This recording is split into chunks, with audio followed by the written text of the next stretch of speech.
C'est un seau d'eau, c'est de l'eau sur un matelas.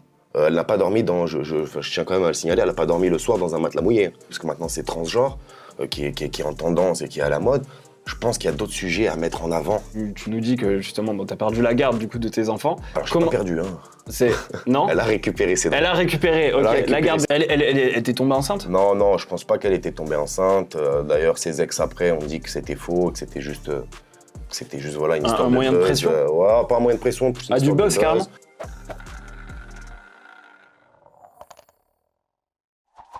Bonjour à tous les amis, bienvenue sur une nouvelle interview de La Roulette by Téléstar. Et aujourd'hui, je reçois, vous l'avez reconnu, Ricardo. Comment ça va? Bah écoute, ça va et toi? Moi, ça va toujours nickel. Comme tu peux le voir devant toi, il y a une roulette. Je sais pas si ça te parle un petit peu, la roulette.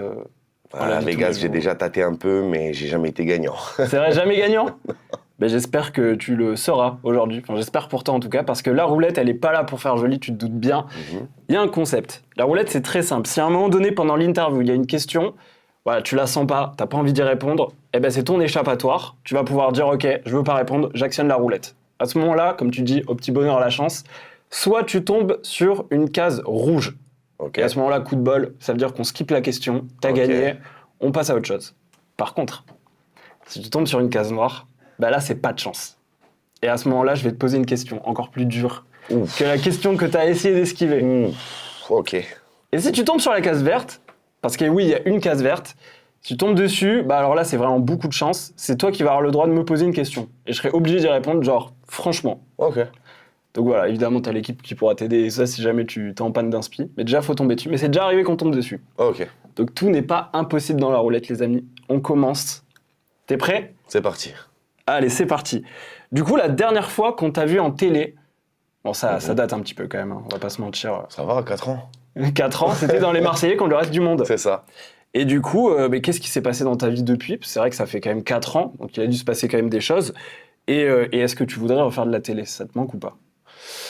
Ce qui s'est passé depuis, c'est que à la fin des Marseillais contre le reste du monde, avec mon ex, on avait signé sur Les Anges. Ouais. Vacances des Anges, Les Anges All-Star. Et moi, j'avais négocié ma reconversion pour être animateur sur l'émission Friends Trip. Ok. L'émission qui m'avait lancé, tu vois. Ok. Malheureusement, à La Réunion, tout a capoté à cause de l'histoire avec le maire. Ouais, bien sûr, et puis de toute façon, on va en parler. Il y a une sombre histoire. Mais du coup, tout a capoté. 4 ans, ouais. Du coup, tout a capoté. Donc, c'était, il fallait réfléchir à un plan B. Moi, j'ai investi un petit peu. J'ai ouvert un barbeur. Ok, ouais, oui. J'ai ouvert un barbeur. Je me suis lancé dans la coiffure. Je me suis lancé plus activement sur les réseaux sociaux depuis à peu près 1 an. J'ai décidé de reprendre parce que je m'étais vachement éloigné. Pourquoi barbeur? T'avais déjà une formation en barbeur avant, en coiffure, quelque chose comme ça? Ou c'est vraiment arrivé comme ça, tu t'es dit pourquoi pas? Non, du tout. J'étais à Miami. J'étais dans le bâtiment. J'avais une entreprise de bâtiment. J'avais répondu à une appel d'offres pour refaire les appartements en cité. Il y avait personne qui voulait. Moi, j'ai dit, vas-y, je prends. Ouais. Et j'allais tout le temps au barbershop là-bas, tu vois, pour me couper les cheveux. Et je kiffais l'ambiance, je kiffais je me suis dit, j'aimerais bien en ouvrir un, tu vois. Je me suis dit, j'aimerais bien en ouvrir un. Pourquoi pas en France? Malheureusement, je l'ai ouvert vers chez moi, puisque je peux pas me déplacer aussi facilement que je voudrais. Et j'en suis très content. Et ça marche bien, du coup? Ouais, ça marche très bien. Alors après, attention, c'est pas des gros sous, c'est un barbershop, c'est une association. Mais ce but-là, il était pas financier. J'ai pas ouvert un barbeur pour gagner de l'argent. Tu vas pas devenir riche en ouvrant un barbeur. Ouais, complètement. Ça n'a aucun rapport. On va revenir un petit peu sur quand t'étais en télé. Ouais. Et forcément, dans le programme du coup dans lequel on parlait, donc Les Marseillais contre le reste du monde, on t'a connu en couple avec Neouda. Ouais. Forcément, couple emblématique, je pense qu'on le présente plus. Il y a énormément de gens qui le connaissent via Les Anges, via évidemment toutes les émissions que vous avez pu faire ensemble. Depuis, vous vous êtes séparés, évidemment. Mais ça a toujours été quand même relativement flou un petit peu sur la rupture. On a entendu un peu de tout. Et je voulais savoir un petit peu, c'était quoi les vraies raisons de cette rupture? Les vraies raisons de la rupture, il n'y a pas une raison particulière, c'est une accumulation de plusieurs choses. Tu sais, on était 2 personnes qui sommes incompatibles. Malheureusement, les choses ont été très vite, trop vite peut-être, tu vois. On a eu des enfants, elle est tombée enceinte au bout de 6 mois de relation. Après, tout s'est enchaîné. Professionnellement, on était un peu liés aussi, tu vois. Quand on a signé, par exemple, on était liés, c'était les deux ou rien, quoi, tu vois. C'était devenu ensuite un peu compliqué. Et je pense qu'au fur et à mesure, il y avait plus d'amour. Il y avait plus d'amour qu'un couple, mais il y avait plus un amour familial, un amour de frères et sœurs ou Tu vois, c'était, je sais pas si tu peux comprendre, mais Si, bah, j'arrive à visualiser, je me disais forcément. pas, c'est ma meuf, c'est la femme de ma vie, mais c'est comme ma famille, quoi, tu vois. Mais C'était tu pas t'entendais la bien même, avec, t'avais pas de non, c'est jamais, rancœur. on s'est jamais hyper bien entendu, tu vois. On est vraiment trop différents, quoi. Si Ouais, je c'était pense A, conflictuel elle pense entre B. vous. Si je pense B, elle va penser A. Ok, très C'était différent. trop différent. Et alors, c'est quoi qui t'a attiré chez elle au début? Ah bah c'est le physique, hein, on va pas se Ah, mentir. ok. Hein. Bon, c'est carrément honnête. Comme tous Hein. les mecs, hein, je leur fais pas de bilan de compétences pour savoir dans quoi ils sont doués ou quoi, non. Donc c'était ça, le et physique. c'était sur, si je me souviens, les anges, hein, Sur les quand anges. vous êtes rencontrés. Du coup, bon, forcément, le physique a fait commencer cette relation. C'est Et le ça. premier enfant, au bout de 6 mois? Ouais. Ah oui, donc quand même relativement vite. Est-ce que tu trouves pas qu'il y a aussi ce côté où, est-ce que, au final, la médiatisation, c'est ça aussi qui a joué qui a eu un mauvais impact sur votre couple? Pour moi, non. Personnellement, pour moi, non. Parce que voilà, moi, j'étais déjà dans le milieu, si tu veux. Moi, j'étais déjà un candidat de télé. Elle, Ouais. c'était sa première télé. Elle venait de The Voice. Elle n'avait pas ni Ouais, l'expérience, c'est vrai. ni le recul nécessaire. Elle était très fleur bleue. Et même aujourd'hui, elle prend les choses encore trop à cœur. Je peux avoir un électeur qui m'insulte de tous les noms, que pour moi, sincèrement, Ouais. je m'en tire la pince. Au contraire, je me dis bonus, boum, 0,10 centimes. Que elle, elle va pas être bien. Elle va tourner en rond. Elle va faire les 400 pas. Mais pourquoi il m'a dit ça? Mais... Donc, si tu veux, on avait Plus sensible. beaucoup plus sensible. On n'a Ouais. pas la même, on n'a pas la même vision, on n'a pas le même rapport aux réseaux sociaux ou à la médiatisation, tu vois. Ouais, bah, je comprends. C'est clair que là-dessus, bah, il y avait énormément de Et différences. il y a un et- tas de gens qui sont hyper sensibles à ça, justement. Hein. Ouais, c'est clair. Bah, en même temps, c'est particulier. Enfin, je veux dire, surtout quand c'est la première fois et que tu te retrouves très médiatisé. Parce qu'à l'époque, les anges, ouais, c'est plus comme aujourd'hui. Maintenant, la télé, on va dire, c'est plus doux. L'image est plus lisse. Mais c'est vrai qu'à l'époque, où on a une image qui est quand même beaucoup plus difficile parce que les émissions sont différentes, qu'il y a beaucoup plus d'embrouilles. On le voit quand même quand on regarde les vieilles saisons des anges, c'est Bien beaucoup sûr. plus compliqué. Aujourd'hui, ça paraît beaucoup plus lisse, quoi. Et on peut se dire que cette très dur à dire. Surmédiatisation, j'y arrive. Ouais. Bah forcément, ça a un impact sur ta vie de tous les jours. Et Ouais. si tu es sensible, notamment aux commentaires, aux messages que tu reçois sur les réseaux, c'est super dur. C'est super dur, surtout pour les gens qui veulent, tu sais, à tout prix paraître pour les gentils. Ouais. Ah bah Tu vois ce oui, que je veux dire. ils font attention à leur image. C'est ça, si tu fais attention à ton image, ça va être très dur à toi pour Parce que, vivre. Parce que pour le c'est... coup, ouais, elle qui était chanteuse, en plus, qui de base peut-être n'avait pas prévu d'avoir une carrière télé-réalité, mais peut-être plus chanson, on va dire un milieu un peu plus tranquille, un peu plus doux. Bah forcément, là, Ouais, c'était compliqué. Je sais pas si elle regrette aujourd'hui d'avoir fait de la télé, mais là, j'allais te poser la question. j'en Tu sais vois. rien, franchement. Je sais pas j'en si sais elle rien regrette. si elle regrette ou si elle regrette pas.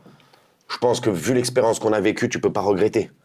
T'es à Hawaï, belle maison, belle villa, bête d'activité. Tu as vécu, je veux dire, on a vécu une expérience humaine qui est juste incroyable. On est parti 3 mois. On est dépaysé totalement. Tu sais, la télé, ça paraît facile hein, à faire, hein, mais tu sais, psychologiquement, ça peut être très difficile. Ah bah complètement, ouais. Pour des gens qui vont faire Secret Story, qui restent en isolement comme ça, enfermés pendant 3 mois, ils doivent suivre des tests psychologiques et tout avant. Ah bah c'est Nous- clair, hein, c'est une Nous, c'est expérience. pareil, hein. Moi, je suis un petit gars du 20e arrondissement de Paris, cité La Banane. D'un coup, je me retrouve à Hawaï, grosse villa de luxe, gros truc, on en a pendant 3 mois. Quand tu retournes chez toi, ta vie de merde, Ça fait tout drôle, hein. Ah, ça fait tout t'as drôle. plus d'un qui part en dépression. Hein. Ah bah c'est clair. Moi, ça me l'a fait un petit peu aussi. Ouais. C'est vrai que ça change. Forcément, on te suit, enfin les gens te suivent sur TikTok. C'est Ouais. là où on va dire tu es hyper actif en C'est ce vrai. moment et puis depuis l'arrêt de la télé-réalité. Et dans une vidéo de TikTok, justement, tu avais annoncé avoir la garde de tes enfants. Ouais. Et qu'est-ce qu'il en est aujourd'hui? Aujourd'hui, c'est mon ex qui a récupéré la garde des enfants, le mois dernier, je crois. Ok. C'est peut-être pas un combat, j'ai pas bataillé, tu vois, je me suis pas dit, d'ailleurs, je me suis jamais dit à aucun moment, je veux retirer la maman à mes enfants, tu vois. Je pense qu'une maman est très importante, un papa est très important. Je pense que les deux sont différents.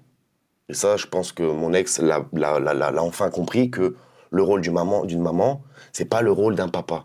Le rôle d'un papa, c'est pas le rôle d'une maman. Ok, l'un peut faire peut-être les tâches de l'autre, ou l'autre peut faire les choses de l'autre. C'est pas pareil. Une maman, ça reste quand même quelque chose de primordial. Et en plus, on est en France, ça veut dire combien même j'aurais essayé de batailler. Je crois sur 7 cas sur 10, quoi qu'il arrive, ils donnent la garde des enfants à la maman, À la sauf, maman. sauf en cas extrême, tu vois. Donc, j'ai pas essayé de batailler, j'en suis très content. Tout ce qu'il y a eu autour de ça, ça a eu un impact positif. On aurait pu croire le contraire. Il y en a qui disaient oui, mais tu laves ton linge sale ou tu fais ci. Sincèrement, il y a eu un impact positif. Peut-être que ça l'a réveillé, peut-être que Il y a des choses, en tout cas, qu'elle a pu démontrer à cette audience-là, des améliorations, et c'est pour ça qu'elle a pu récupérer ses droits. Et du coup, ça, pour toi, tu t'as pas bataillé, t'as considéré que c'était ce qu'il y avait de mieux pour tes enfants? De mieux, franchement, je ne saurais pas te dire, parce que on est tous imparfaits, tu comprends? Il n'y a pas marqué, on t'apprend pas à l'école à devenir un bon parent ou pas un bon parent. Des erreurs, j'en fais plein. Il y a pas de mieux, on essaie juste de faire de notre mieux, par contre, chaque jour, pour être des bons parents pour nos enfants. Et on va pas se mentir que avoir des enfants aujourd'hui en 2025, c'est pas comme les avoir en 90.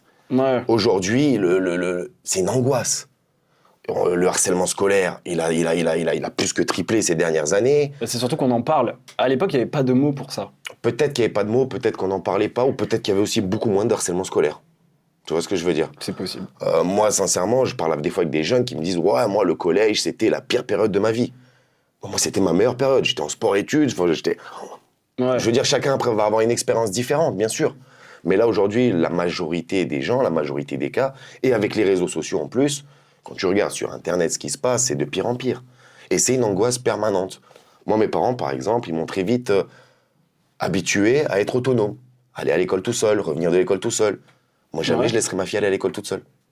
Pourtant, j'habite dans un endroit sécurisé, etc. Mais je le ferai pas. Je l'amène à l'école, je vais la chercher dans l'école. C'est un peu par protection. Par protection, t'es obligé. Quand tu vois aujourd'hui même le nombre d'enfants qui se font taper ou harceler dans les bus scolaires, c'est énorme, c'est énorme.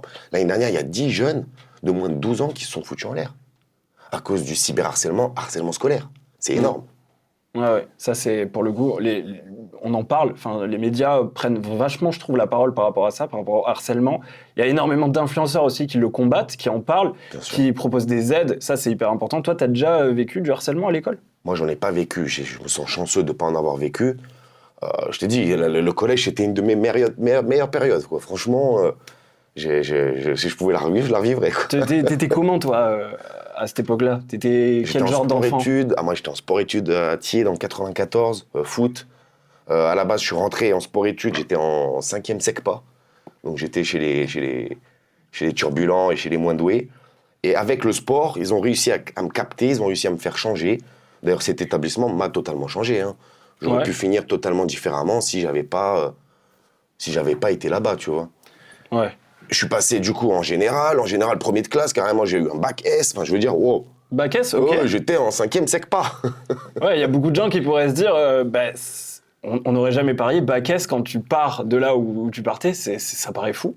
Ce qui est excellent, hein, finalement. Comme quoi, tout est possible. Il y a une vieille phrase, tu sais, qui dit on est un peu le fruit de notre environnement. Ouais. Et moi j'y crois. T'as d'ailleurs un vieux film d'Eddie Murphy où il parie 1 euro, deux riches qui parient 1 euro. Je te laisserai aller regarder, tu vas voir, c'est un bon film. Ouais, j'ai pas vu. Hein.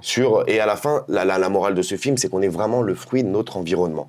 Si t'as quelqu'un qui... Tu sais, j'ai des gens, j'ai encore des anciens potes, certains sont devenus médecins, ils étaient moins forts que moi à l'école. Ouais. Au foot, c'est pareil. Tout est possible. J'ai des gars moins forts que moi qui sont devenus pros. Ouais. Ça n'a rien à voir, c'est le fruit de leur environnement. Il y a la persévérance ils étaient là à aussi. chaque match. Bien sûr, la persévérance, le réseau, les parents. Je te dis, moi, mes parents ne sont jamais venus voir un match. Ses parents, ils étaient là à chaque match. Allez, mon fils. Ouais, ils le soutenaient et tout. À mort. Ouais. Moi, pendant les vacances scolaires, je revenais au quartier. Eux, ils allaient en stage à Clairefontaine. Ouais. On est le fruit de notre environnement, vraiment. Et des fois, on arrive par chance à s'échapper de ça. Parce que c'est pas non plus à 100%, mais en majorité, voilà, on reste le fruit de notre environnement. Et du coup, donc, tu nous dis que justement, tu as perdu la garde du coup, de tes enfants. Alors, je n'ai pas perdu, hein. Non. Elle a récupéré ses droits. Elle a récupéré, ok, la garde des enfants. C'est ça. Et du coup, comment ça se passe? Genre, tu les vois à quelle fréquence? Là, aujourd'hui, je les vois un week-end sur 2, la moitié des vacances. Ok. Quand tu réfléchis bien sur toute l'année, Ouais. au final, c'est pas beaucoup de temps perdu, puisque les enfants sont en vacances scolaires toutes les 6 semaines. Ouais. Donc, en fait, tous les 1 mois et demi, ils sont en vacances. Donc, en soi, c'est pas une grande perte. Et après, avec le temps, j'espère qu'on arrivera à s'arranger pour avoir du plus et du supplément quand nos relations s'amélioreront, quoi. Ouais, idéalement, est-ce que tu aimerais avoir un peu le 50-50, quoi, que vous passiez autant de temps ensemble avec les enfants? Le 50-50, c'était l'idéal que j'avais moi en tête, et ça reste, je pense, l'idéal que j'ai aussi en tête. Ouais. Maintenant, on verra tout ça quand... parce que là, c'est des décisions, si tu veux, qui sont provisoires, qui sont sur 1 an. C'est des one-shot. Moi, j'ai eu la garde pour 1 an, c'était un one-shot. Là, c'est son tour pour 1 an, un one-shot. Et là, au mois d'octobre, on va avoir une nouvelle audience, où là, c'est le vrai juge des affaires familiales, et là, il tamponne définitivement. L'objectif, je pense, ça sera qu'on arrive à se mettre d'accord sur de l'alterner, si elle est OK ou pas, tu vois. Ok. Et tu penses qu'elle sera ok avec ça? Jusqu'à présent, elle a toujours été OK avec ça, sauf depuis que j'ai commencé à parler un peu, où là, du coup, forcément, elle s'est mise sur la défensive. Et je pense que c'est à la fois le plus bénéfique pour les enfants Mhm. et pour tout le monde, quoi. Tu vois, ça permet d'équilibrer vraiment le tout. Ouais, bah oui. Et en parlant de parler, justement, t'avais dit que t'avais l'impression, notamment pour ta fille, qu'elle te détestait. Ouais. Pourquoi? Parce que quand mon ex a perdu la garde des enfants, la maman a beaucoup, je pense peut-être involontairement ou volontairement, j'en sais rien, mais mis une cible sur moi. Mm. C'est à cause de ton père que je ne peux plus. Tu vois ce que je veux dire? Ouais, ouais. Et donc forcément, quand la petite entend ça, eh ben, elle va se braquer, parce que déjà, il y a le manque de sa maman qui, du jour au lendemain, eh ben, le quota, il se retrouve très très bas. Elle la voit moins, etc. Ouais. Et en plus de ça, c'est lui le fautif. Alors que c'était pas moi le fautif, hein, c'est la justice qui lui avait retiré la garde de ses enfants parce qu'elle avait fait des conneries. Du coup, bah, c'est vrai que la question, c'était est-ce qu'on peut parler justement de ces conneries, de ces choses qui ont... Voilà, mais toi, tu me mets dans la merde, là. Après, t'as toujours la roulette comme échappatoire. Hein. Ben non, non, les conneries, je peux pas dire parce que ça aurait un impact. C'est mauvais. Non, mais Même dans moi, Samzira, moi, je je l'ai pas pense... dit, tu vois. Écoute, tu as raison. Donc, ce que je te propose, c'est qu'on tourne la C'est que roulette. même on passe à autre Aquababe chose. qui connaît, allez, on tourne à autre chose. Alors, faut prendre la bille. Hein. Sinon, ça sert à rien. Je vais t'aider. Tu Vas-y. peux jeter quand tu veux. C'est parti. Faut bien qu'il faut la rentabiliser, la roulette. T'as raison, C'est tout notre budget qui est passé dedans. Ouf. Case noire. Aïe, aïe, aïe. ça passe. Et non. C'est encore plus dur, là, du coup. Ce qu'on va faire, c'est que pour cette case noire, il y a quelque chose, justement, qui est ressorti aussi. C'est par rapport à un doute, par rapport à ta paternité de ton deuxième enfant. T'aurais eu un Ouais. doute sur la paternité de ton deuxième enfant. Ouais, Qu'est-ce que c'est que cette c'est vrai, histoire c'est vrai. Bah, j'avais un doute sur la paternité parce qu'à ce moment-là, mon ex, elle fréquentait plusieurs mecs, dont Samir Nasri. Et d'autres, hein, mais moi aussi, je voyais d'autres femmes. Je veux dire, on n'était pas en couple, en fait, c'est ça le truc. C'est Vous qu'on étiez plus ensemble. On n'était pas ensemble. Voilà, il y a eu un coup d'un soir, voilà. Voilà. Oui. On arrive Bien à sûr. visualiser. Voilà, et ensuite, c'était fait. Donc, forcément, t'as un doute en tant que mec, je veux dire. Déjà, voilà. Donc, ouais, j'ai eu un doute. Après, forcément, en voyant la tête du petit qui me ressemble comme deux gouttes d'eau, tu peux pas, je veux dire, à moins d'être aveugle. Ouais. T'as jamais pensé à faire un test ou quelque chose? Non, parce que déjà, c'est illégal en France. Ça, c'est un peu dommage, d'ailleurs. Il faut que ça soit un juge qui demande. Ok. Il faut que la demande vienne d'un juge, sinon tu dois faire ça par des combines à Londres ou je sais pas quoi, par Internet, quoi. Ah ouais, ok. Ouais, Voilà, va très savoir compliqué, si ça marche, si ça marche Mais pas. si c'était légal, c'est quelque chose que tu aurais pu envisager justement pour vraiment peut-être t'enlever un doute. Je sais pas, parce que tu vois, dès qu'il est né, ce petit, t'as vu, genre, tout mon amour, direct, je l'ai aimé de ouf. Ouais. Et tellement même si c'était pas le mien, c'est le mien, c'est bon. Ouais. Tu vois ce que je veux dire ou pas? Bah, en même temps, et s'il te ressemble, c'est vrai que ça te soulage aussi. Tu te Bah, dis, bon là, ça, il y a c'est vraiment pas peu de chance possible. que. J'ai ma mère qui me dit, on dirait toi petit, pareil, c'est trop. Ouais. Je regarde des photos de moi, petit à son âge, c'est copier-coller. Ouais, bah oui. On va revenir sur une interview avec Samzira Ouais. que tu avais fait. Est-ce que tu as l'impression que les avis ils ont changé sur toi et ton rôle de papa et la relation avec Neouda? Ça fait beaucoup de questions. J'ai beaucoup de questions. En une phrase, ouais. En une phrase, ouais. L'interview de Samzira, elle a eu un impact, un grand impact, forcément. Ouais. Déjà, même moi qui fais n'importe quelle interview, c'est un grand impact, tu vois ce que je veux dire. Maintenant, les gens qui me suivent et qui nous suivent au quotidien, ils avaient déjà vu le truc déjà depuis plus d'1 an. Ouais. Mais tu vois, elle faisait des vidéos à Paris où elle se faisait allumer parce que justement, on la voyait faire la fête, etc. Et tu voyais Ouais. le parallèle de ma story à moi, en train de changer des couches ou de préparer les pots pour manger, tu vois. Donc les gens, forcément, ils avaient déjà tilté, ils étaient pas aveugles, ils n'étaient pas dupes. Maintenant, avec Samzira, ça a eu un plus grand impact, bien évidemment. La vidéo a dépassé les 10 millions de vues, je crois, un truc comme ça. Ah oui, c'est énorme pour une interview. C'est énorme. Et du coup, Neouda, elle a réagi comment à ses propos dans l'interview? Mon ex a très mal pris le fait que je m'exprime sur le sujet. Ouais. Maintenant, moi, déjà de un, je me suis senti dans mon droit de le faire. Parce que durant toutes ces années, elle a énormément bavé sur moi. Mhm. Et moi, à l'époque, j'étais un peu con. Et je sous-estimais l'impact de l'image et des réseaux sociaux. Pour moi, que tu dises que j'ai fait ci, ça, je m'en foutais. Franchement, ça me passe un bon buzz ou un bad buzz. Pour moi, c'était pareil. Sauf qu'à un moment donné, quand tu deviens ensuite parent et que tu vois que ça a un impact au quotidien, eh ben, tu te dois, surtout si tu n'as rien fait, bah, de rétablir la vérité. Et Ouais. c'est ce que j'ai fait. J'ai sorti mon livre, et quand j'ai sorti mon livre, j'ai rétabli la vérité. Et ça a bien marché, ce livre? J'ai tout vendu. Ah bah, magnifique. Au Il moins... est même plus sur Amazon, j'avais 10 000 unités, on a vendu les 10 000 unités, on m'a proposé de rééditer, j'ai dit non, là, c'est bon. Et c'était important pour toi de le faire? Ouais, Justement, de c'était prendre la parole par rapport à tout ça? Franchement, c'était important pour moi de le faire parce que j'ai 2 enfants maintenant, et je pense que c'est pas dans 10 ans que j'allais le faire, c'était maintenant qu'il fallait le faire. Je suis peut-être en fin de carrière ou peut-être pas, tu vois. Ouais. Mais c'est le moment. C'était le moment. Et en tout cas, je ressentais le besoin de le faire. Mais quand tu parles de carrière, tu parles de carrière genre télé ou... Télé, bien sûr. Parce que c'est quelque chose que tu aurais en tête quand même d'éventuellement reprendre. Ouais. Ah, ok. Ce serait quoi l'émission un peu... Celle que j'aimerais bien faire, bien évidemment, je crois que c'est le dernier best-seller qui reste, c'est Les Apprentis Aventuriers. Ah, tu l'as jamais fait? Si, j'ai gagné la saison 2. Eh ben voilà. Et J'ai bien bossé. Apparemment, ils sont pour parler pour une saison All-Star. Ok. Donc avec tous les gagnants, forcément, là, tu t'imagines, ça va être un truc de fou. Et tu penses qu'il pensera à toi? Ouais, je suis le gagnant saison 2, je suis obligé. Je veux dire, à un moment donné, quand tu parles de Ricardo en télé, le premier truc qui te ressortira avant les côtés négatifs, c'est qu'ils diront tous le stratège. Je veux Ouais, dire, c'est mes vrai qu'il y a beaucoup de stratégies ne stratégies. sont pas passées inaperçues. Et même si d'autres, après, ont fait comme moi, ou voilà, j'ai été le premier à le faire. Ouais, ça c'est clair pour le coup qu'on t'a connu en tant que grand stratège. Et je Non, on va peux même te revenir, dire, on peut même faire un pari, si tu veux, que je fais la saison All-Star, je gagne. Ah oui, carrément. Bien sûr. Sportif et confiant. On essaie. Tu continues un peu le sport quand même?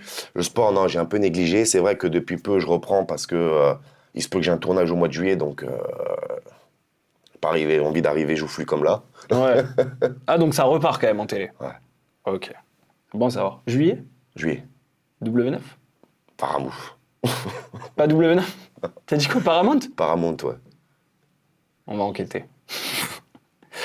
Alors on va aller sur quelque chose de un peu moins gai. Mais du coup, à l'époque, y a beaucoup de gens évidemment qui en parlent. C'est quelque chose qui a fait parler. On est obligé de l'évoquer et au moins tu t'exprimes par rapport à ça. Tu aurais été à l'égard de Néouda, mais également lancer un téléphone sur ta fille alors qu'elle était encore bébé. Est-ce que tu comprends que les gens ils te voient comme quelqu'un de... Bien sûr que je comprends que les gens me voient comme quelqu'un de violent, mais c'est pas ces 2 faits-là qui font de moi violent, ou c'est pas ces 2 faits-là où ils se sont dit « Ah, il est violent ». C'est une image qui a été travaillée, enfin, c'est une accumulation de plein de choses. Mes crises en télé, mes coups de sang, mes embrouilles. Ça veut dire que l'image du Ricardo violent, elle était déjà avant qu'il y ait l'accident avec ma fille ou que mon ex m'accuse de violence conjugale.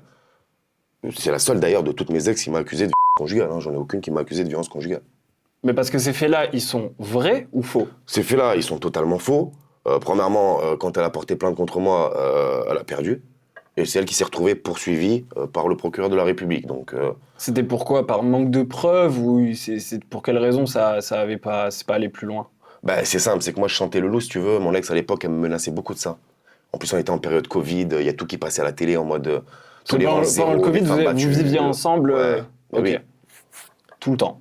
Ouais, tolérance zéro, femmes battues, etc. Donc, si tu veux, elle déjà me menaçait. Elle me disait, je me souviens à l'époque, le pouvoir d'une femme en France, il vaut plus que celui d'un mec. En 2 minutes, je te détruis. En 2 minutes, je te fais passer pour le pire du monde. Donc, si tu veux, à force de me menacer de ça, moi j'ai senti le truc et j'avais planqué des caméras. Ok. Elle le savait pas. Non, personne ne savait, donc j'avais planqué des caméras, c'est illégal, je sais, patati. Bref, et du coup, quand il y a eu toute cette affaire-là qui avait éclaté, j'étais en garde à vue, j'ai dit, bah laissez-moi, on va juste chez moi, je récupère les rushs et je vous montre. Voilà, et c'est réglé. D'un côté, je me disais, elle a peut-être raison. Ça veut dire que si elle m'accuse d'être violent, comment je me défends? T'as vu, physiquement, déjà, voilà, on peut croire. Je suis pas un gringalet. En plus, à la télé, j'avais une image violente. Comment je me défends? C'est simple. Et moi, je me suis dit, j'ai pas d'autre choix que de planquer des caméras. Même demain, je me fais interroger. On me dit, est-ce que vous avez fait ça, monsieur Pinto? Je me défends comment? Je vais dire non, elle va dire oui, sa voix va passer. Donc là, c'était la seule façon pour moi de me défendre. Ok. Et du coup, tout ça a été jugé. Ouais. Et du coup, comme tu l'as dit, du coup, le juge s'est retourné contre elle. Ouais, le procureur de la République ensuite s'est retourné contre elle pour dénonciation calomnieuse et pour d'autres trucs qu'elle avait fait en plus en même temps ce jour-là. Mais juste ce que je voulais dire déjà par rapport à ce que tu dis justement, bon, on parlait de la justice, etc. Est-ce que tu trouves que c'est bien aussi justement que les femmes puissent et commencent à plus libérer la parole, à s'exprimer par rapport à ça. Et qu'est-ce que t'en penses, que cette parole justement soit beaucoup plus libre Moi, je pense que c'est très bien. Sincèrement, c'est une très bonne. Je pense que ce que dit le gouvernement a tout à fait raison. Aujourd'hui, en France, on peut tolérance zéro pour les femmes battues. Je trouve ça très. Je trouve ça essentiel. Ça me paraît essentiel. Maintenant, il faut savoir faire la part des choses et ne pas utiliser ça non plus comme un objet de chantage. Parce qu'il y a aussi beaucoup de meufs qui ont des problèmes. Tu sais, on entend souvent le mot pervers narcissique. Il y a plus de meufs pervers narcissiques que de mecs pervers narcissiques. Ah ouais, tu penses ? Regarde des gamines de 16 ans entre elles et regarde des gamins de 16 ans entre eux. Bon, Et tu vas j'ai tout de été suite un voir. gamin de 16 ans, c'est vrai, avec mon groupe de potes. C'est vrai que le côté féminin, je connais un peu moins. J'avais pas la cote à cette époque-là. Mais ok, donc ouais, que la parole se libère, forcément, c'est une bonne Bien sûr, chose. c'est une super chose que la parole se libère et que ceux qui sont violents et avec les meufs soient affichés, bien évidemment que c'est génial. Maintenant, il y a un tas de choses sur lesquelles il faudrait sans doute plus travailler que d'autres. Tu vois, par exemple, aujourd'hui, on voit énormément tout ce qui est transgenre, LGBT, faire la une de partout. Bah, je suis désolé, traite le harcèlement scolaire d'abord. Traite les femmes battues d'abord. Tu penses que c'est des sujets plus importants ? Je pense qu'il y a des sujets qui sont sans doute plus importants que d'autres, ouais. Donc notamment, peut-être la cause LGBT moins importante que justement les femmes. Je pense qu'on n'est pas le pays au monde qui est le plus dur avec la communauté LGBT. Je pense pas du tout. Hein. Aujourd'hui, un couple LGBT peut se marier, peut adopter, enfin, je veux dire, ils ont énormément de liberté. Donc, clair, je pense que qu'aujourd'hui, il y a quelque chose à traiter avant de parler, parce que maintenant c'est transgenre, qui est en tendance et qui est à la mode. Je pense qu'il y a d'autres sujets à mettre en avant que ceux-là, tu vois. Mais je pense évidemment, bon, c'est un sujet qui est très sensible forcément, mais c'est vrai que évidemment tous les sujets sont importants. Ça, c'est clair que là-dessus il n'y a pas de débat.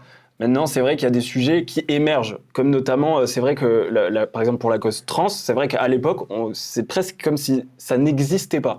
On n'entendait pas parler de ça, et c'est vrai que c'est quelque chose qui a fait énormément parler. Là, depuis pas longtemps, on va dire que c'est assez récent, et justement, et c'est pour ça que on en parle énormément, parce que ça concerne énormément de gens, et je pense qu'on s'en rend pas compte, mais c'est vrai qu'il y a énormément de gens touchés par ça.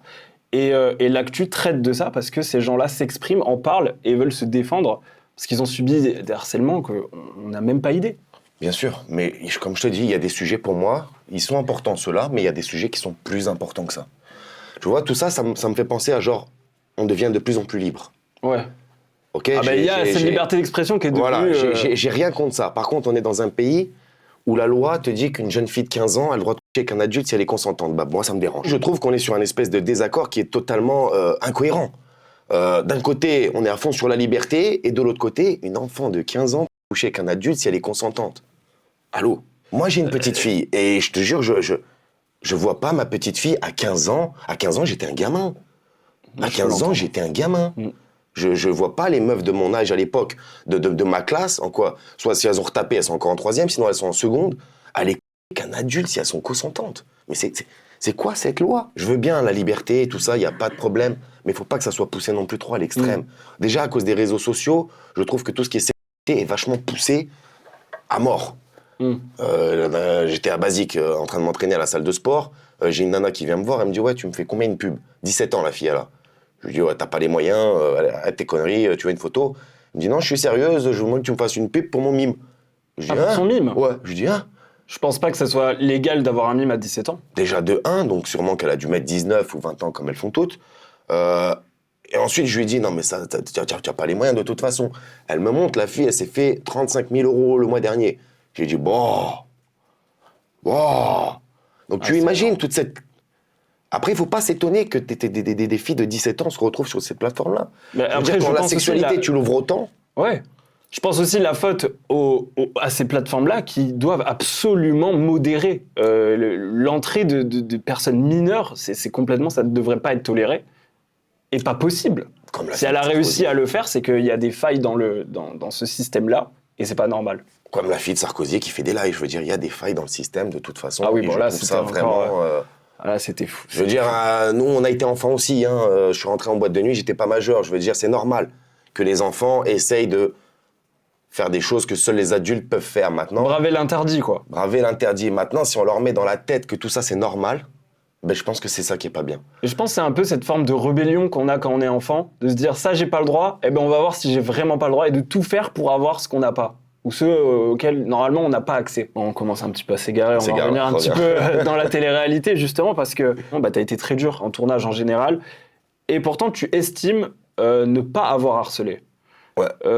Est-ce que tu t'es déjà remis en question? Est-ce que tu y as déjà réfléchi? Parce que beaucoup de gens quand même ont dit qu'il y avait une forme de harcèlement quand même. Bien sûr, mais je veux dire, les réseaux sociaux trouveront toujours quelque chose qui ne va pas, c'est comme ça. Je veux dire, il n'y a personne qui est parfait. Prends le candidat de télé que tu veux, c'est la même chose, il aura aussi son paquet d'haters et son paquet de gens qui sont contre ce qu'il va faire, c'est comme ça. Maintenant, est-ce que j'ai harcelé quelqu'un? Non, j'ai jamais harcelé quelqu'un, j'ai jamais quelqu'un qui s'est plaint de moi, je n'ai jamais été viré d'un seul tournage, déjà qu'on soit clair.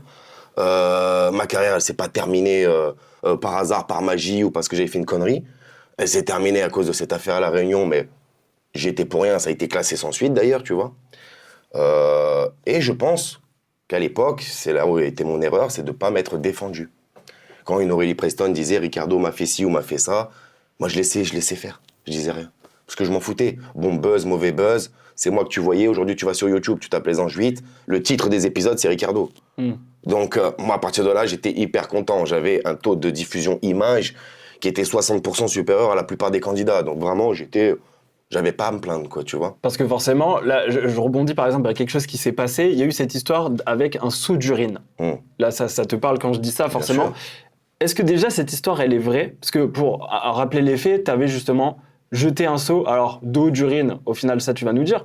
Sur le lit, c'était j'ai un trou sur la personne. Putain, Aurélie Preston. Aurélie Preston. Et justement, déjà, est-ce que cette histoire, elle est vraie? Comment ça s'est passé? Est-ce que c'était vraiment un seau d'urine? Non, c'était pas un seau d'urine, c'était un seau d'eau. Aurélie Preston était en train de faire son coming out avec Andréane. Donc, ils étaient les deux en love story. Elle était à la maison, elle était pas à la maison. Et donc, du coup, nous, ce qu'on a fait, c'est qu'on avait fait un peu le bordel. Donc, on a jeté son matelas, on avait balancé de l'eau. Et foutu un peu le bordel. Parce que si tu veux, Aurélie Preston, c'était une candidate très, très dure. Hein. Très, très dure de tourner avec. Puisqu'elle faisait énormément de choses hors caméra. Ok. Et qui t'éclatait, elle faisait beaucoup de off, qui t'éclatait beaucoup en in. Mais du coup, en in, tu peux pas te justifier. C'est comme si moi, ce soir, y a pas de caméra, je vais draguer ta meuf. Et le lendemain, les gens viennent te dire que j'ai dragué ta meuf. Donc toi, tu vas venir me voir pour me dire qu'est-ce qui s'est passé. Moi, je vais te dire, il s'est rien passé. La caméra sera d'accord avec moi vu qu'elle n'a rien filmé. Et c'est toi qui vas passer pour un couillon alors que j'ai vraiment dragué ta meuf. Ouais. Tu vois ce que je veux dire? Et ça, tu trouves justement que Aurélie, elle était comme ça? Qu'elle faisait beaucoup de off, que c'était... Aurélie était très forte sur ça, et je suis pas le premier candidat à le dire, et il y a énormément de candidats qui l'ont déjà dit. Tu sais, le dernier, entre guillemets, à être accusé de harcèlement envers Aurélie, c'est moi. Mais avant moi, il y avait Jessica Thivenin, il y avait Julien Tanti. Elle avait fait une interview en disant « Oui, dans le band Jérém Star, oui, j'ai fait les Marseillais, Jessica Thivenin, Julien Tanti m'ont mis la misère, ce milieu n'est pas pour moi, Putain, 3 mois après, elle se réengage.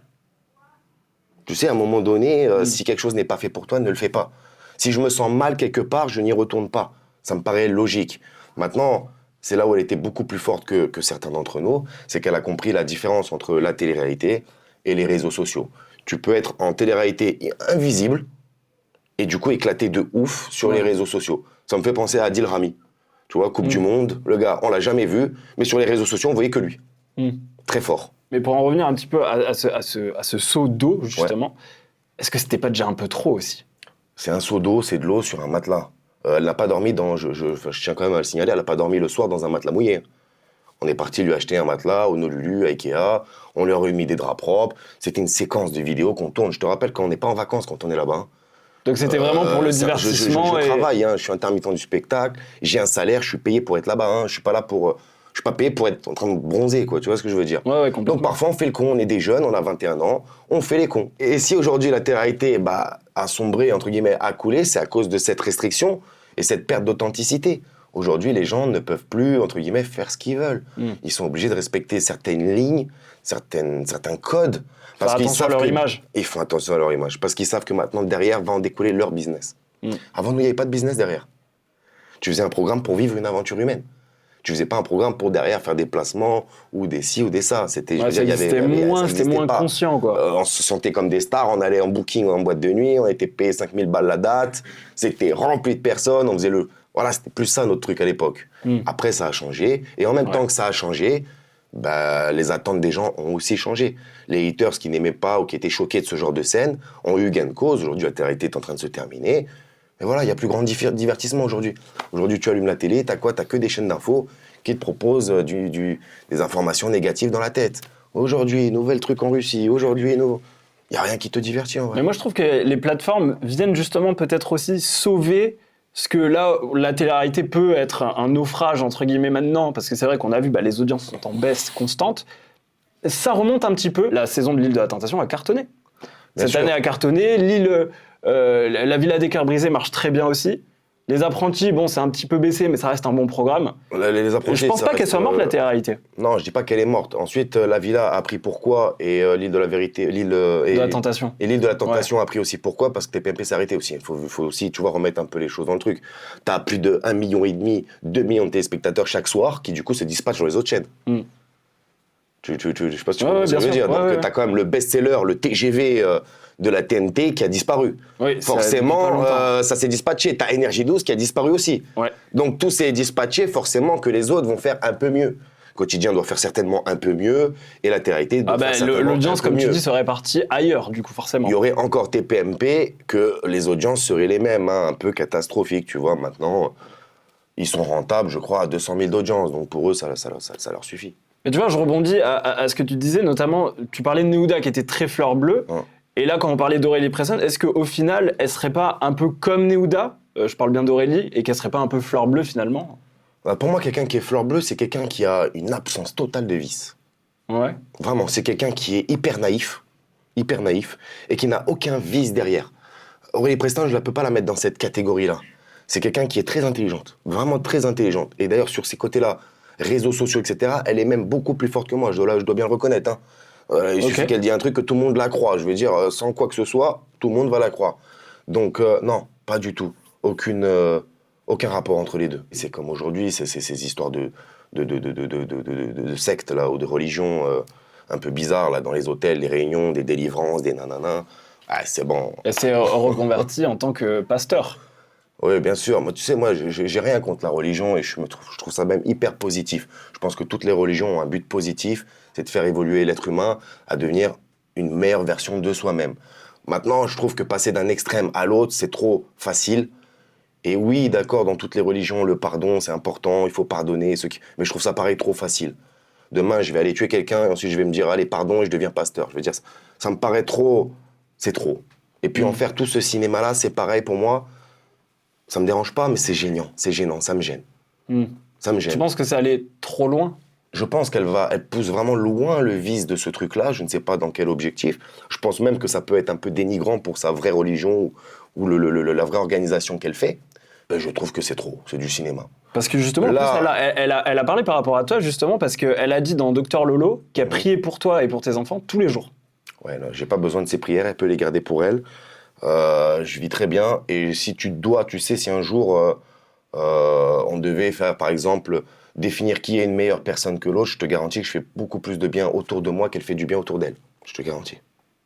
Parce que je reprends aussi ses dires. Elle est, on va dire, je sais pas comment elle te perçoit maintenant, mais en tout cas, il y a un terme qu'elle a utilisé, c'est démoniser. Tu as entendu ça? Oui. Qu'est-ce que t'en penses? Qu'est-ce que tu as à répondre quand Aurélie Presson dit que Ricardo, il est démonisé?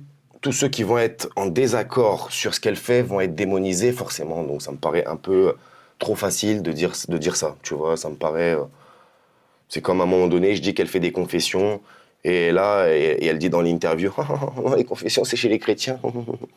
Quoi, tu veux dénigrer ma religion par rapport à la tienne? Enfin, je veux dire, elle est dans un truc qui n'est pas, c'est pas beau. La façon dans laquelle elle communique sur ça, c'est pas joli, c'est pas bien. Et forcément, c'est un intérêt. Elle récolte de l'argent sur ça. Elle est monétisée sur TikTok. Elle fait genre, non, je touche rien, tu touches pas rien du tout.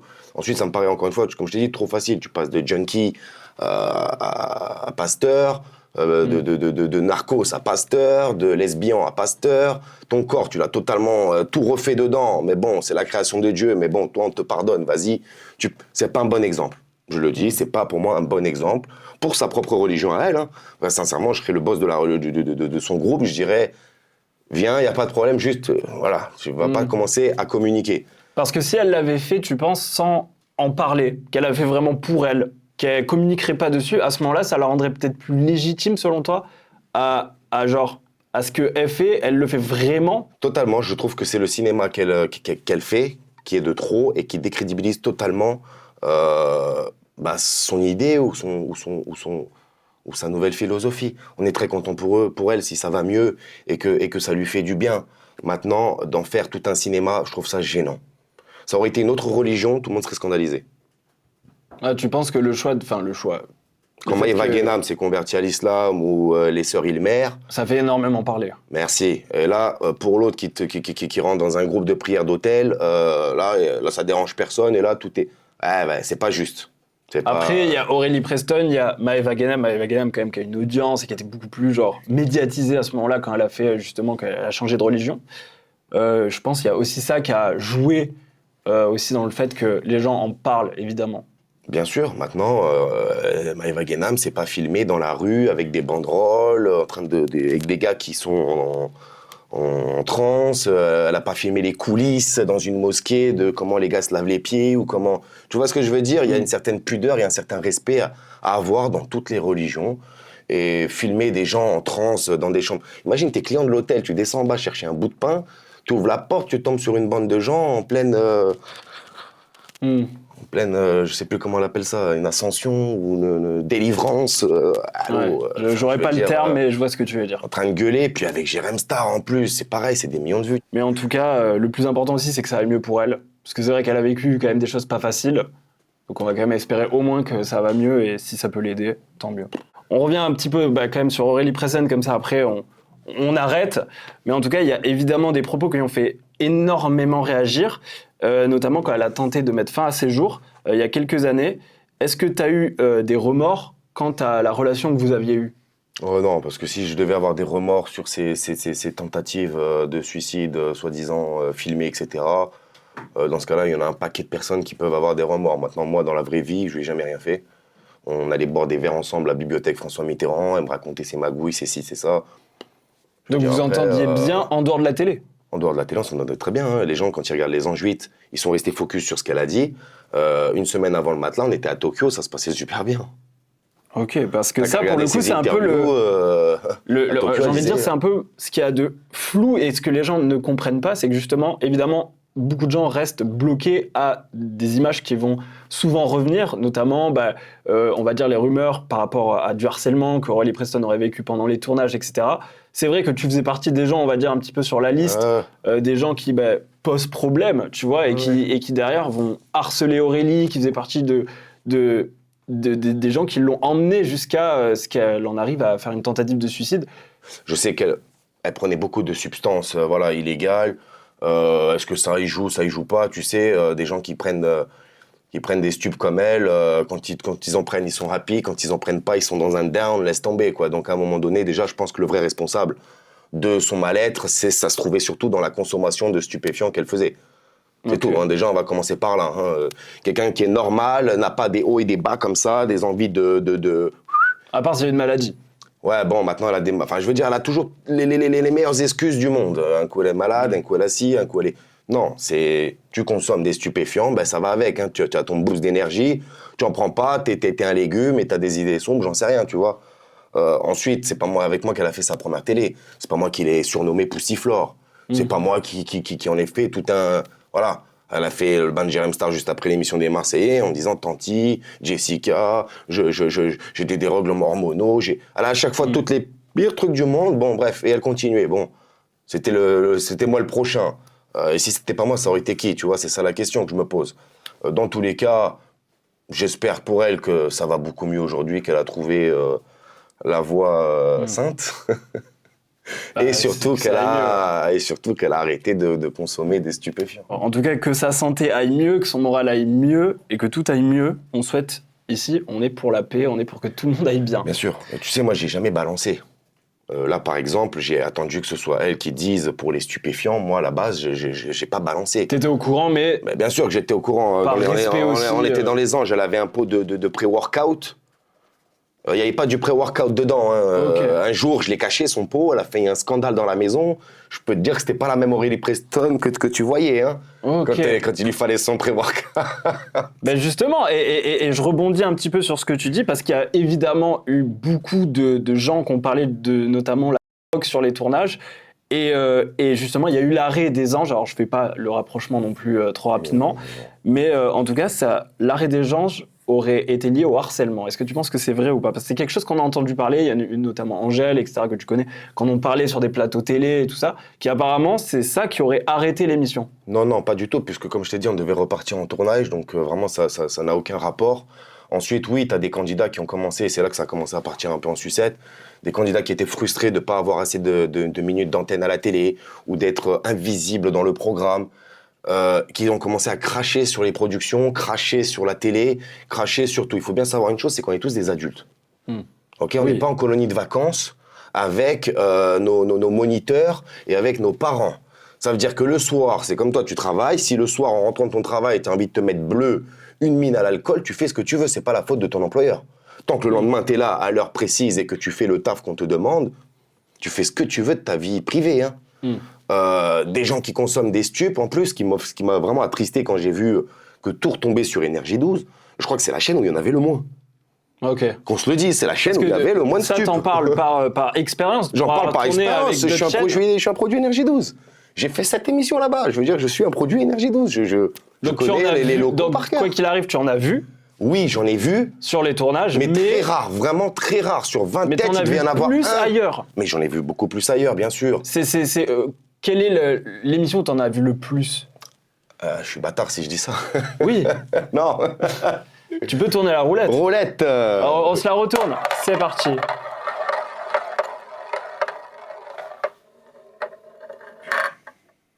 Plus dur.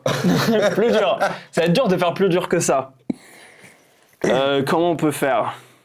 Moi, j'ai envie... Tu sais quoi, c'est une case noire, c'est une question bâtard, mais j'ai envie d'aller sur quelque chose de presque un peu croustillant, qui, moi, me fait un petit peu marrer. C'est qu'à l'époque, Jazz, elle t'aimait bien. Ah, putain. Et ce qui est marrant, c'est que, justement, toi, tu lui as mis un vent. Jazz, c'était pas vraiment ton style. Mais c'est vrai que elle a énormément évolué. Maintenant, elle est devenue quand même une des big boss, presque, j'ai envie de dire, des candidats télé, genre... Et c'est énorme ce qu'elle a fait. Est-ce que tu regrettes un peu? Non, je regrette pas. Il y a plein de gens tout le temps qui viennent me dire d'ailleurs, putain, t'aurais dû te mettre avec Jazz plutôt qu'avec l'autre. Non, aucun rapport. Jazz, c'était pas la même meuf, on se le dise, hein, physiquement. Elle avait rien à voir avec les Kardashians qu'aujourd'hui, elle a peut-être plus des airs. Et ensuite, non, elle se serait mise avec moi, elle serait pas devenue ce qu'elle est devenue. Les gens sous-estiment des fois l'impact du conjoint, mais l'impact du conjoint, il est énorme. Nabila sans Thomas serait pas devenue Nabila qu'elle est aujourd'hui. Jazz sans Laurent ne serait pas devenue la Jazz qu'elle est aujourd'hui. Moi, avec une autre meuf, c'est sûr, j'aurais fait... Bon... j'aurais fait mieux. T'as été aussi connu pour un autre couple. Ouais. C'est vrai qu'on en parle moins, mais quand même, il avait fait énormément parler à l'époque, c'était Fidji. Ouais. Fidji, ça date maintenant. Fidji, ça date maintenant. Fidji, ça date de ouf. Après, ce qu'il y a avec Fidji, on était dans des petits programmes. Ouais, c'était pas dans des best-sellers, tu vois. Le best-seller, c'était vraiment, à l'époque, Les Anges. C'est des gens qui pétaient entre 2 et 5 millions d'audience par soir. Nous, on venait de Friends Trip 1, des 500 000, 600 000 d'audience, qui aujourd'hui serait exceptionnel, mais à l'époque, c'était nul. Ouais, mais pour le coup, Fidji, un peu moins gay, mais il y a une rumeur comme quoi tu l'aurais poussé à avorter. Ouais, c'est vrai, il y a eu cette rumeur-là à l'époque. C'était compliqué.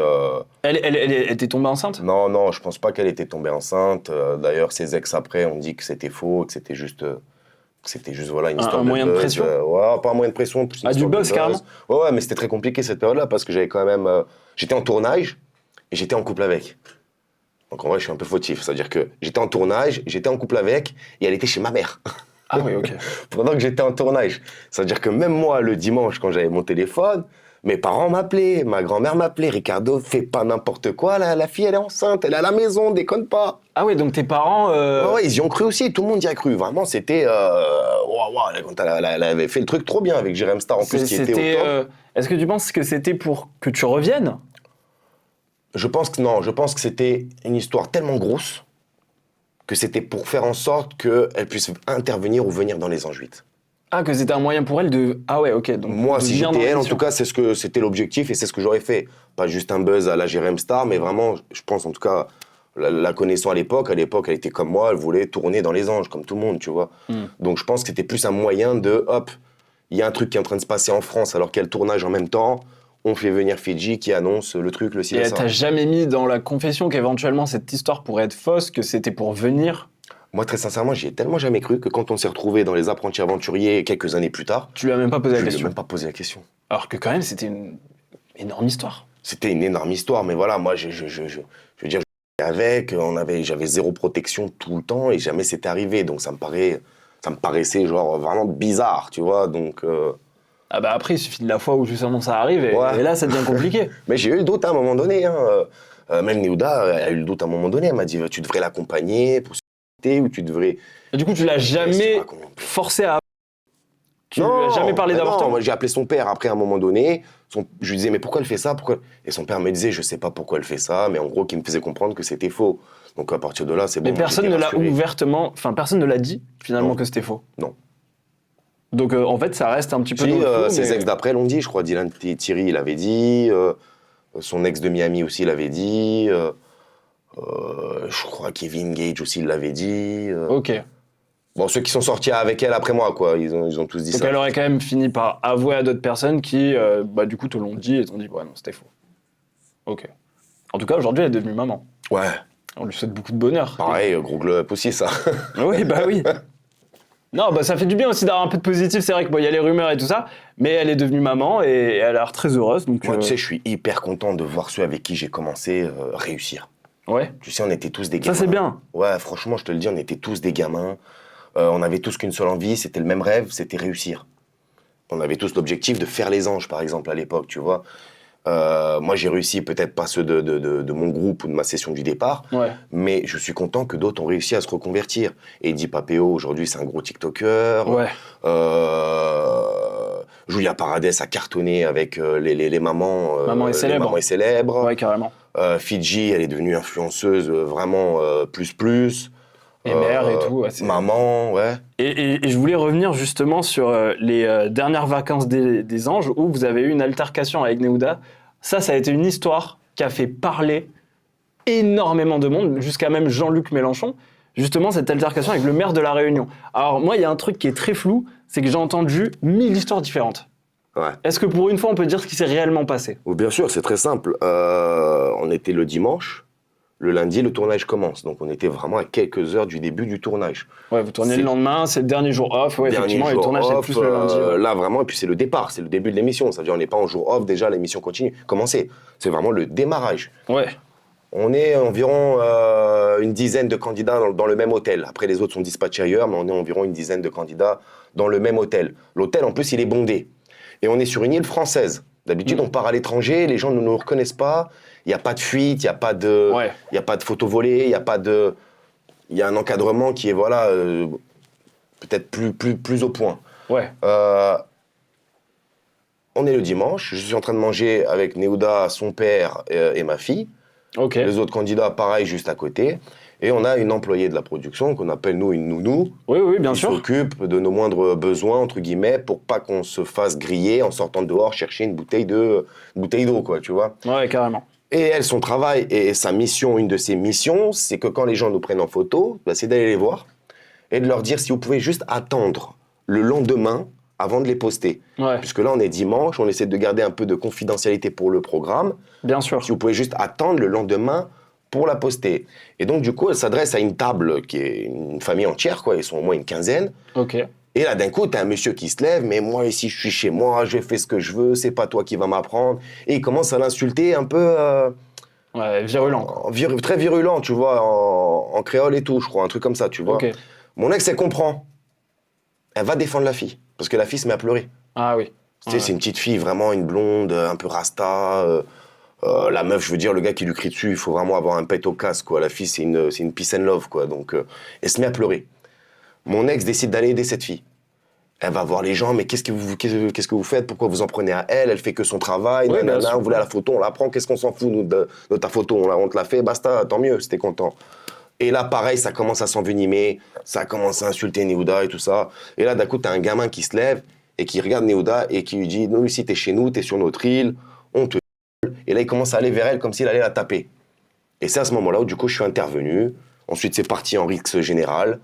La police, ensuite, est intervenue. Quand la police est intervenue, ils m'ont demandé qu'est-ce qui s'est passé.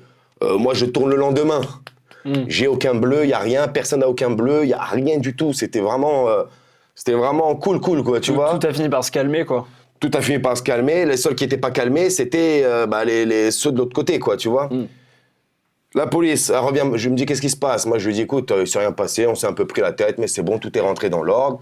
Ils vont voir de l'autre côté, ils reviennent me voir. Ils me disent, là, Ricardo, tu sais pas, tu es dans la merde, tu viens de te prendre la tête avec le maire de l'île de Saint-André. Ouais. Je dis, mais comment tu voulais que je devine, moi, frérot? Tu as vu les actions qu'il fait? Ça, c'est un élu qui fait des actions comme ça. Moi, j'aurais jamais imaginé ça. Ouais. Je vois pas le président de la République aller mettre des gifles ou des patates ou prendre une chaise pour me l'éclater dans le dos. Ok. Je veux dire, ça me paraît... Ça allait quand même super loin, quoi. Ouais. Et en plus de ça, il commence à faire des interviews. Il y a la presse qui arrive direct, 10 minutes après. La presse arrive et je le vois, lui, avec sa petite chemise blanche, en train de faire des interviews au bord de la piscine. Oui, j'étais entre la vie et la mort. Ricardo, c'est un... Elle est où l'ambulance? Ils sont où les pompiers? T'étais entre la vie et la... Et tout le monde a cru sa connerie. Et ça, c'est un truc, tu sais, c'est l'épisode, je dirais, de ma vie médiatique, entre guillemets, qui m'a le plus affecté. C'est de voir les gens qui ne cherchent même pas si c'est vrai, si c'est faux, si... Non, tout ce qu'il dit, c'est de l'eau bénite parce que c'est un élu. J'ai fait, waouh! Tu sais, il y a une bagarre dans une boîte de nuit, grave, comme il le dit. T'es entre la vie et la mort, je sais pas, t'es à l'hôpital, l'ambulance, pompier. Ouais, bien sûr, t'as les secours qui viennent prendre en charge s'il y a un problème. Et là, 10 minutes après, t'es en train de faire une interview au bord de la piscine et tout le monde qui croit ses conneries. Donc, à partir de là, nous, on va déposer plainte. Quand on dépose plainte, finalement, on sort de la dépôt de plainte. C'est lui qui passe et du coup, on doit répondre à ça. Enfin, vraiment, c'était... on est tombé dans pas un coup monté, mais on est tombé dans un truc de merde, quoi. Puisqu'apparemment, ils voulaient pas des anges sur l'île. Même si je trouve que ça aurait été une super promo pour le tourisme là-bas, parce que c'est une île qui est magnifique. Si tout se passe bien, forcément, oui, il y avait un monde où ça aurait pu être bien. Il y avait en plus un scénar qui était oufissime. On allait mettre en avant énormément de choses. Enfin, vraiment, je trouve que ce qu'ils ont fait, c'est pas bon. C'est dommage, quoi. C'est dommage, ouais. Est-ce qu'aujourd'hui, du coup, tu as encore des contacts avec les gens de télé-réalité, justement? Ouais, je suis toujours en contact avec certains. Déjà, Ilan. Il y en a avec qui je live, ouais. Ilan. Ouais, carrément. Ilan, on n'a jamais fait de télé ensemble, mais autant on va se retrouver dans les apprentis All-Star. On espère que ça va se faire, en tout cas. Ouais, bien sûr, je suis toujours en contact avec certains avec qui je live sur TikTok, ou d'autres avec qui je vais faire du contenu. Après, tu sais, on n'habite pas tous à côté, donc c'est peut-être plus compliqué de... Ouais. Et puis chacun a sa vie. Je vais pas rappeler Eddie de la saison de Friends Street 1, savoir comment il va. Ouais, bien sûr. Il a des enfants, il a sa life, j'ai ma life, et puis on n'habite plus à côté. Après, c'est vrai que justement, je trouve qu'avec les lives et tout ça, ça aide à garder une proximité avec les gens, parce qu'il y a énormément de candidats télé justement qui streament. Oui. Et du coup, je trouve ça hyper intéressant et ça permet de suivre aussi des histoires via les lives et tout. Bien sûr, c'est vrai. Et, en parlant de live, forcément, on parlait d'Ilan, tu as été accusé d'avoir plagié son concept. Ouais. Alors, oui, il y a eu un énorme plagiat, ça on peut pas le nier, énorme plagiat, mais j'imagine, fait exprès, est-ce que vous en avez parlé? Comment ça s'est passé d'en arriver à faire la même chose que lui? En fait, j'étais juste en train de faire un live avec lui, ouais. Et j'étais en train de comparer mes statistiques avec les siennes. Et pourquoi lui? Parce que c'est le numéro 1 en termes d'engagement, de visibilité et de création de contenu sur l'application. Ouais. Julien Tanti, il fait 70 000 par mois, mais c'est que du live match. Il fait des 10 000 vues, 20 000 vues sur ses... Voilà, c'est deux choses qui sont vraiment différentes. Et en termes de création de contenu, le candidat de télé qui fait le plus par mois, c'est Ilan. C'est tout, c'est comme ça. Tu peux pas... C'est à base de 1 million, 2 millions par vidéo. Et toute l'année. De vues. Par vidéo, toute l'année. C'est pas un one-shot ou... C'est toute l'année. Ah ouais, ça cartonne. Ça cartonne. Pour le coup, il a vraiment créé un concept qui est inépuisable presque. Notamment avec la cuisine. La cuisine, il peut cuisiner ce qu'il veut. Oui. Et avec l'actualité, puisqu'il traite énormément l'actualité télé, etc., c'est inépuisable. Ce concept peut durer indéfiniment. Je pense pas qu'il peut durer indéfiniment parce qu'il faut... Enfin, je veux dire, tout le monde se lasse de tout très vite aujourd'hui. Un programme télé, c'est pareil, si tu n'y offres pas, si tu ramènes pas des nouvelles choses... Mais je pense que ça, il va y réfléchir. Mais sur ça, je doute pas de lui pour pour réussir là-dedans. Ah ben, Maintenant, niveau com et marketing, Hmm. il est très fort. il est hyper fort. Il Et est très, maintenant, très fort. moi, prendre lui comme référence, le meilleur, ben, forcément, je vais pas prendre le moins bon. Hein. Hmm. J'ai pris lui, le meilleur, comment il fait, il m'a expliqué, il m'a appris, il m'a même donné l'autorisation de faire son concept. J'ai dit, bah vas-y, let's go. Et vous avez tourné ensemble. Bon, on a même tourné ensemble, ça a cartonné, les gens ont kiffé le duo. Mais du coup, quitte à le suivre, est-ce qu'on va te voir, est-ce qu'on va devoir te battre sur un ring? Non, Parce que non. là, c'est vrai qu'il y a cette tendance avec justement l'influence fight. Et c'est vrai que bah, là, en ce moment, j'ai l'impression que ça y est, tous les candidats de TRT se mettent au MMA. Ça devient la nouvelle tendance. Est-ce que toi, c'est quelque chose qui te chaufferait? Franchement, l'influence Fight Club ou même le combat de MMA, c'est pas trop mon délire. Moi, je suis pas un combattant. T'as jamais fait de sport de combat ou chose comme ça? Non, non, j'ai fait du sport de combat, j'ai fait du judo, j'ai fait ça n'a rien à voir. J'étais Mais gamin. t'étais jeune, ouais. Voilà, je veux dire, quand j'ai eu des soucis peut-être ou que j'ai fait des bagarres, je ne respecte absolument aucune règle. Je suis pas un combattant. Toi, tu bats avec tes émotions, on va dire. Ouais, moi, voilà, je me bats plus de toute façon. Le bourrin, Je me bats plus. en quelque sorte. Et je trouve ça même hyper paradoxal, tu vois, qu'à l'époque, dans la télé, moi, je faisais une petite poussette ou un petit truc, tout de suite, les gens criaient aux violences. Et aujourd'hui, ils ont le droit de se foutre dessus. Ça a tendance, c'est la mode. Bah, c'est le côté encadré, quoi. C'est le côté peut-être encadré, c'est vrai. Et il m'a proposé Sebidadi, il m'a proposé Brian. Toi, tu penses que tu gagnes? C'est même pas une histoire de gagner ou pas gagner, c'est une histoire de... Si tu devais faire un pronostic, c'est un petit peu... Prenons-le comme un jeu que je te propose. Ouais. Si jamais tu devais affronter un candidat, Ouais. que ça soit, on va dire, à peu près équitable quand même. Hein. Si tu choisis moi, par exemple, bon, je suis très mauvais. C'est dans la Mais je suis mort. Mais par exemple, si tu dois choisir quelqu'un pour combattre, tu choisirais qui? Bah, tu prendrais le champion en titre, c'est Bidadi, t'es obligé. Tu vas pas prendre le fond du panier, tu prends le meilleur, c'est obligé. Et Ilan, non? Ilan est très fort aussi, hein. Je suis sûr qu'il a hyper progressé ces derniers mois, mais maintenant, moi, je sais pas me battre comme ils font. Ouais. Bah ça s'apprend, hein. Moi, les peu de fois où je me suis bagarré, c'est vraiment avec le cœur et avec, poings. et avec la haine, vraiment, tu vois ce que je veux dire. Donc, Ouais. c'est une façon de se bagarrer qui n'est pas du tout conventionnelle, ni encadrée, ni quoi que ce soit. Donc, c'est très compliqué. En plus, voilà, maintenant que je les apprécie bien et qu'on travaille même ensemble sur des projets, je me vois pas aller foutre sur la gueule de quelqu'un que j'aime bien. Je veux dire d'où je vais sortir Est-ce de que ton l'énergie pour image, le faire. j'ai l'impression que justement, tu essaies de un peu changer aussi cette image que les gens ont beaucoup gardée de mec qui peut harceler, qui peut être violent, etc. et d'aller plus vers quelque chose de plus sain. Ouais. Est-ce que tu es en train de justement changer cette image-là? Bah, cette image-là, elle change au fur et à mesure. Déjà, depuis 1 an et demi que je fais des lives, Ouais. les gens me voient au quotidien. Ouais. Tu me vois au quotidien, tu me vois tous les jours. Je veux dire que là, je peux pas tricher. Il n'y a pas de montage vidéo, il n'y a pas de... Et Ça, c'est clair. les gens kiffent. T'es cool comme mec, t'es accessible. Je veux dire, l'image, elle s'est travaillée toute seule, elle a changé toute seule. Et ensuite, je suis plus le même gars qu'il y a 10 ans. J'ai 34 piges, j'en avais 22. Ouais. Donc forcément, tu t'es assagi. On s'assagit tous et puis on n'a pas la même situation. Là, de tous ceux qui se bagarrent, il n'y en a aucun qui a des enfants. Je me vois là, mal, si je me moi, en souviens tant que bien, papa, aller je sur un pense ring, pas, ouais. tu vois. Ouais. Je me vois mal, moi, en tant que papa, aller sur un ring. Bon, moi, je lui ai proposé un concept cool à Ilan. Ok. Je lui ai dit, à l'entracte, pendant votre show, si vous voulez, on fait l'équipe d'Adé Laurent et contre mon équipe à moi. Adé Laurent, il a des super nanas, moi, j'en ai aussi des petits missiles. On met une petite piscine d'enfants, on met de la boue dedans et les meufs, elles se... Tu veux vraiment faire ça? Est-ce que c'est vrai ou pas? Il m'a dit dans le matin. Ah oui, bah là, c'est... Il m'a dit, arrête tes conneries. Alors là, c'est vrai Mais que je me suis dit, ça pouvait être c'est quelque drôle. chose qui va énormément faire parler si jamais ça se faisait. Mais c'est vrai que Totalement, forcément, pour l'image, c'est ça. Bah pour eux, ça va totalement, il m'a dit, ça va décrédibiliser le truc, etc. Ah bah oui. Mais moi, je me suis dit, pour le show et pour le divertissement, filles dans ça une va être piscine génial. debout Ah bah oui. Où est-ce que tu allais chercher ça? Franchement, j'en sais rien. On va conclure évidemment Oui. cette interview, ça fait un petit moment là qu'on y commence à avoir soif et tout. Mais on va finir sur quelque chose d'un petit peu moins gai, mais c'est parce que aussi c'est important. Mais récemment, tu t'es montré en pleurs sur Snapchat. Ouais, On l'a vu il y a pas longtemps, car il est arrivé quelque chose à ton frère Lito. ouais.